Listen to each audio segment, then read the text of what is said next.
What is up, drummers? Jesse Lee here, coming at you with another lesson today. Today we're talking about hand technique on the pad, and this video is going to be all about addressing one of the number one errors I see with drummers, one of the number one mistakes, and it's called stick shudder. Now, it's not actually called stick shudder. I just didn't know what to call it, so I gave it a name. But addressing this issue is going to help you across the board. Doesn't matter if you are a marching drummer, drum set drummer, concert band, snare drummer. Doesn't matter what style you play, pop, country, hip hop, rock. Doesn't matter. This should help you play. When I figured this out, I addressed this one issue, and it took me a few years to address it. And when I finally figured out what was going wrong, this sent my playing to unbelievable heights. So, what is stick shudder? So we're going to be addressing this. Here's stick shudder. Ready? Did you see it? Not sure if you saw it. Let me do it again. Okay, let me explain what's going on. You see when my hand comes down, it looks all good and relaxed until I get here, and as soon as the drumstick hits the head, there's this little shudder afterwards, right? I don't know if you can see that it bounces back up and then I force it down. So basically what's going on there is once I hit the drum, I'm tightening up too much, and that's what causes stick shudders. You can see it with this hand too, right? I don't know if you guys can see that little shudder it has at the bottom, but essentially we're going to be addressing that. So, why is this important? Well, just try to grip the stick super hard and play as fast as you can. You're not going to be able to do that for very long. It's going to totally drain you, right? I'm flexing really hard right now. You see that here, there's a huge difference between this and this. I don't know if you could visually see that, of how much more relaxed I am. Let me go back to the other method. That's the tight version. There's the relaxed version. So stick shudder is that thing that happens when you come down and it's bouncing, right, at a very fast tempo. You can see how the stick doesn't look as smooth on this. You can probably see it on your video. As opposed to when I'm really kind of bouncing it the right way, everything comes across more relaxed. So if you can get that, it's so amazing when you finally get it to where everything's kind of flowing without you kind of pressing into the drum. Now, I'm going to pick on the marching drummers because I see you guys do this all the time, and sorry if this offends you, but I'm just going to point you out.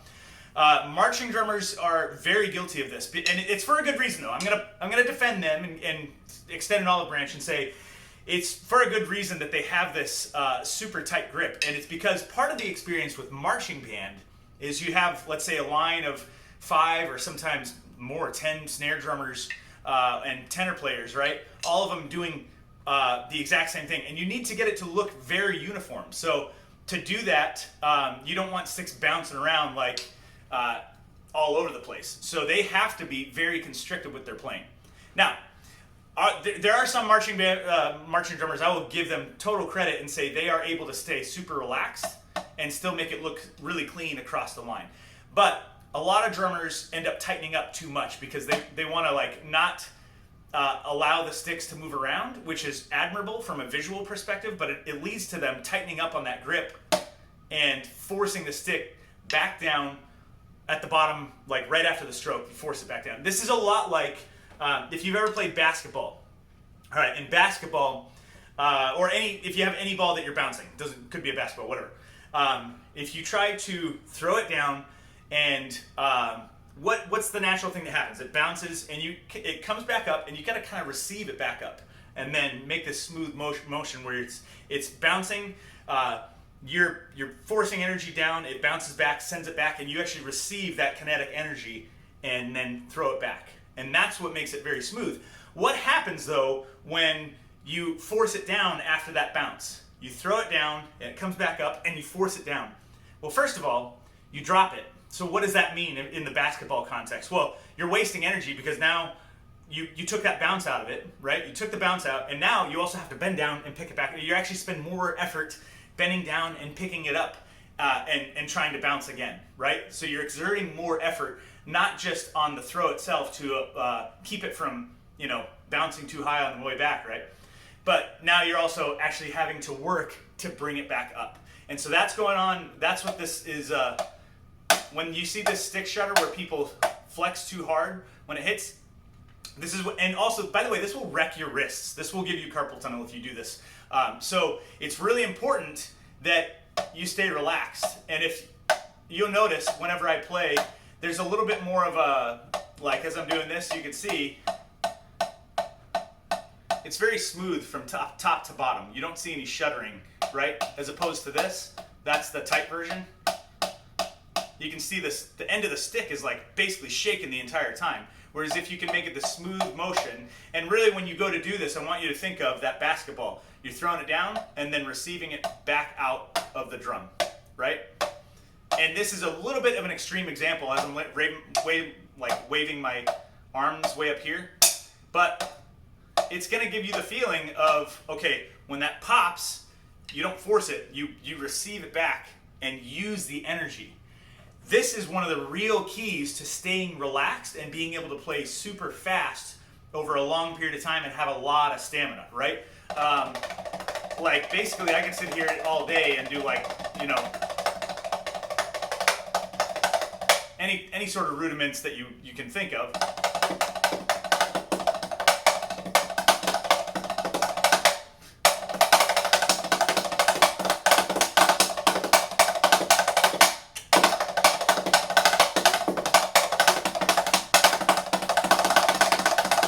Right? And I could keep doing that all day, and I do. I annoy my roommate a lot. You should ask him. So that being the case, to get this this tense feeling away, what you really need to do is focus in on just relaxing the whole way down. And you notice the grip on my sticks is actually pretty loose, like how I naturally hold. If you were to just stop this anywhere, like I'll just stop it here, right? It's like you can pretty easily take the stick out of my hand. So you are gonna have to learn how to stay relaxed and not drop it. That's part of this game with drumming, is like you gotta stay as relaxed as possible, but also not drop your sticks whenever you go to play, right? So that being the case, let's practice some, I dropped my stick, hang on a second. Okay, let's practice some just maybe like 16 on a hand or something, where we are just really trying to receive that drumstick back out, all right? I'll do it slower. Around this tempo. 1, 2, 3, 4. 1, 2, 3, 4, 5, 6, 7. 2, 2, 3. And then switching to the other hand. 2, 2, 3, 4, 5, 6, 7, 8. 1, 2, 3. Back to the right. Really feel that bounce.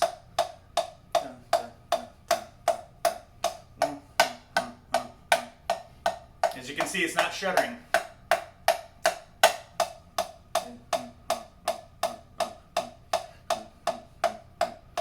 Okay, after this left hand, what we're going to do is both hands. Ready? Go! 1 and 2 and 3 and 4 and 5 and 6 and 7, 8 and 1 and 2 and 3 and 4 and 5 and 6 and 7 and 8 and 2 and 4 and 5 and 6 and 7, 8 and 1 and 2 and 3, 4 and 5 and 6 and 7, and ready and stop. Okay, now hopefully at that tempo, anything slow, I mean you could go back down here really slow and really feel that bounce. In fact, actually let's go ahead and do that. I really like doing these drills really slow, and we'll just do both hands this time, right? Actually, well, I'm going to give you a chance to focus on each hand, and then we'll put them together. So we'll do, let's do 8 this time, because it's a slower tempo. We'll do 8 on a hand, and then I'll tell you when we'll switch and do both hands. All right, 1, 2, 1, 2, ready, go. 1, 2, 3, 4, 5, 6, 7, 8. 1, 2, 3, 4, 5, 6, 7, 8. 1, 2, 3, 4, 5, 6, 7, 8. 1, 2, 3, 4, 5, 6, 7, 8. 1, 2, 3, 4, 5, 6, 7, 8. 1, 2, 3, 4, 5, 6, 7, 8. 1, 2, 3, 4, 5, 6, 7, 8. 1, 2, 3, 4. And now both. 1, 2, 3, 4, 5, 6, 7, 8. 1, 2, 3, 4, 5, 6, 7. 1, 2, 3,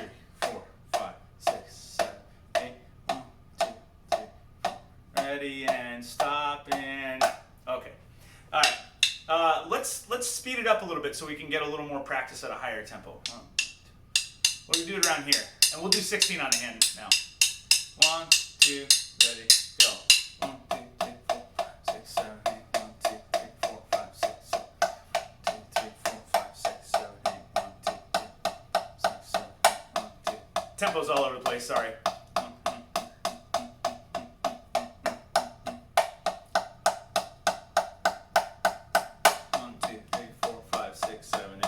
2, 3, 4, 5, 6, 7, 8. 1, 2, 3, 4. Let's switch to both hands now. 1, 2, 3, 4, 5, 6, 7. 1, 2, 3, 4, 5, 6, 7. 1, 2, 3, 4, 5, 6, 7. 1, 2, 3, 4, 5, 6. And stop. All right. Let's get a little faster. 1, 2, ready, go. 1, 2, 3.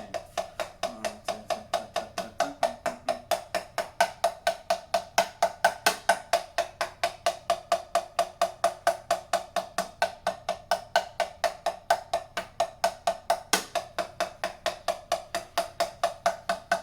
Give you a different view.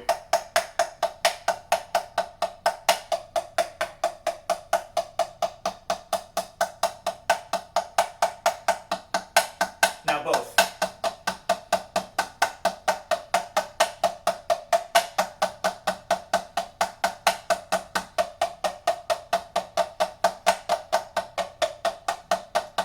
One, two, three, and stop. All right. Now, a little faster.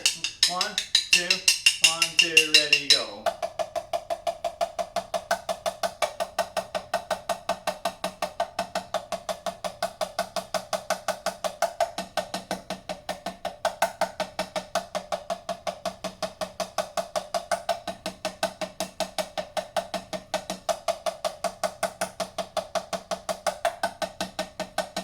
And both.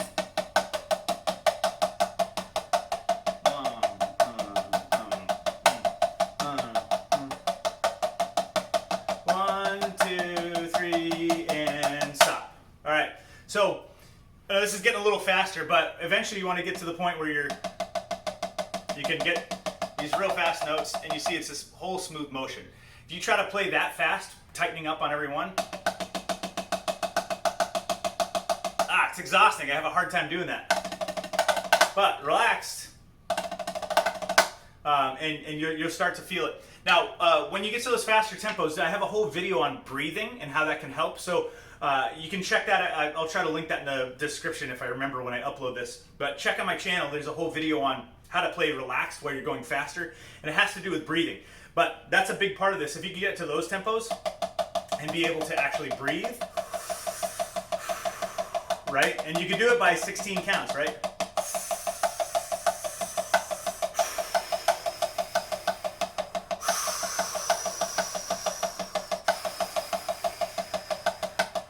All right, so and you just do that all day. All right, and you'll probably notice some inconsistencies in my left hand. I've had a shoulder injury on my wrist, so I used to play traditional a lot more, right? And you can see a lot of my technique is better here. I'm actually having to relearn how to play with match grip because I haven't done it in like 20 years. So you'll probably notice some inconsistencies on that left side, but whatever, I don't really care.